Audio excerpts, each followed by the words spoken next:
Corona ایک لاعلاج virus ہے، لیکن میڈیا میں کورونا سے متعلق خبروں کو اس طرح سنسنی بنا کر پیش کیا جاتا ہے کہ لوگ یہ سمجھتے ہیں کہ جس شخص کو کورونا کا وائرس لگ جائے وہ صحت یاب نہیں ہو سکتا،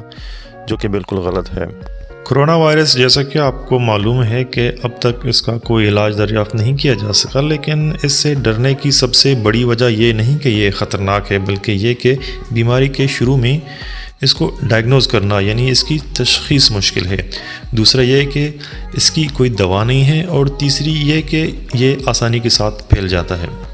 اگر کسی کو یہ وائرس لگ جائے تو اس کے اثرات کافی دیر بعد ظاہر ہوتے ہیں، تب تک اس مریض شخص سے اور کافی لوگ اس وائرس کا شکار ہو جاتے ہیں۔ یہ وائرس اس قدر خطرناک نہیں ہے، اور اس وائرس سے مرنے والوں کا تناسب ہر 100 میں صرف 3 ہے، یعنی اب تک تشخیص ہونے والے مریضوں میں ہر 100 میں سے صرف 3 کی موت واقع ہوئی ہے،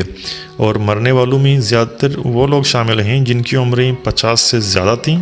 یا وہ کسی اور مرض کے بھی شکار تھے۔ اس وقت تک ریکارڈ کے مطابق 80,419 افراد میں اس کی تشخیص ہوئی ہے، 2,711 افراد اس سے ہلاک ہوئے ہیں، اور 27,909 افراد اس مرض سے صحت یاب ہو چکے ہیں۔ کچھ لوگ صرف اپنے چینل یا ویب سائٹ یا پیج وغیرہ کی تشہیر کے لیے اس کو سنسنی خیز بنا کر پیش کرتے ہیں۔ اس کے اثرات نارمل نزلہ کی طرح کے ہیں، اور مریض کو بخار، کھانسی اور سانس لینے میں دشواری ہوتی ہے۔ چونکہ اس کا کوئی علاج نہیں ہے، اس لیے مریضوں کو صرف ظاہری علامت کے علاج کے لیے دوائیں دی جاتی ہیں، یعنی گلے، بخار، درد وغیرہ کی، اور کچھ عرصے بعد انسان کی قوت مدافعت خود ہی اس وائرس کو شکست دیتی ہے اور انسان صحت یاب ہو جاتا ہے۔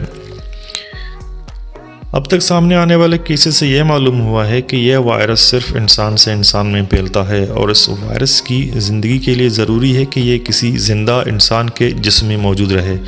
اگر کورونا وائرس کا شکار شخص چھینکے یا تھوکے، اور چھینک سے یا کسی اور ذریعے سے لعاب کے قطرے دوسرے انسان میں آنکھ، ناک یا منہ کے ذریعے داخل ہوں،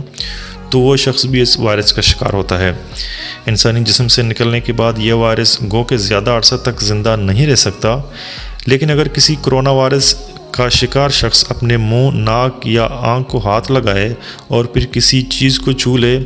اور کوئی دوسرا شخص جلد ہی اسی جگہ کو چھو کر اپنے منہ، ناک یا آنکھ کو چھو لے، تو اس سے بھی اس وائرس کے شکار ہونے کا خطرہ ہے، لیکن اس کا تناسب نہ ہونے کے برابر ہے۔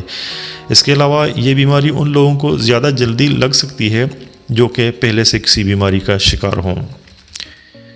اس وائرس سے بچاؤ کے لیے ہاتھ پابندی سے دھو لیا کریں، بلا وجہ ناک، آنکھ یا منہ پر ہاتھ نہ رکھیں۔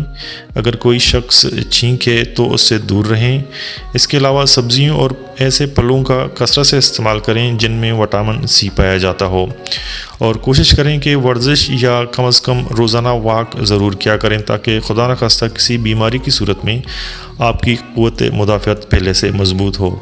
یہ ویڈیو اپنے دوستوں کے ساتھ بھی شیئر کریں تاکہ وہ بھی بلا ضرورت کورونا وائرس کی خبروں سے پریشان نہ ہوں۔ شکریہ۔